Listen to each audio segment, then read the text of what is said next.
In my introduction to sheet metal design, I mentioned there were two approaches to designing in sheet metal. You can either design parts as sheet metal from scratch using sheet metal features as we've seen so far, or you can design parts as regular solids and later convert them into sheet metal parts. At this point, let's turn our attention to the second approach. Let's take a look at how we can convert this simple thin-walled box into a sheet metal part using the rip feature. Now, the main purpose of the rip feature is to break corners apart so a part can be manufactured using sheet metal techniques. This will allow SOLIDWORKS to flatten the part and add bends where they're needed. You'll find the rip feature icon on the sheet metal toolbar. Once the command is active, a selection window appears. If you hold your pointer over the selection window, SOLIDWORKS prompts you to select edges to rip. Now, these must be internal linear edges. Later, we'll see how sketches can also be used to define rips. For now, I'll select all 4 vertical edges. As I select the edges, notice a couple of arrows appear. These indicate what the resulting geometry will look like after this edge is ripped. In the case where 2 arrows appear, each side will be shortened, leaving a small gap between them. If you click on one of the arrows, the side shown by the arrow will be shortened, leaving a gap only on one side.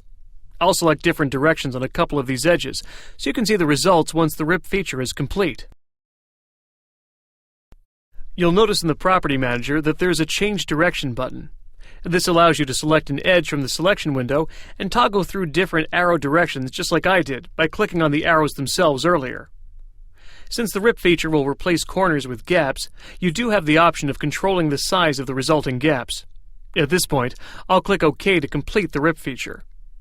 Notice the different appearances of these corners. Some are shortened only on one side, while others are shorter in both directions.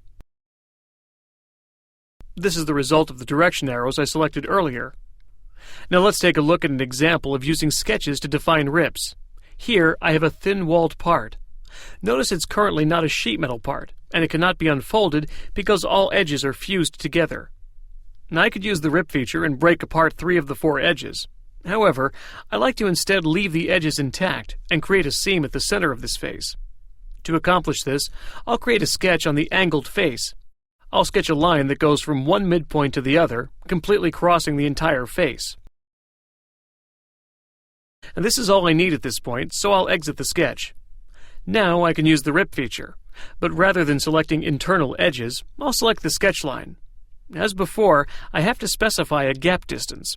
When I click OK, you can see the part is split at the sketch line and the corners remain intact. To complete the transition into a sheet metal part, I'll click Insert Bends, select a fixed face, click OK, and the sharp corners are replaced by bends, and the part can now be flattened.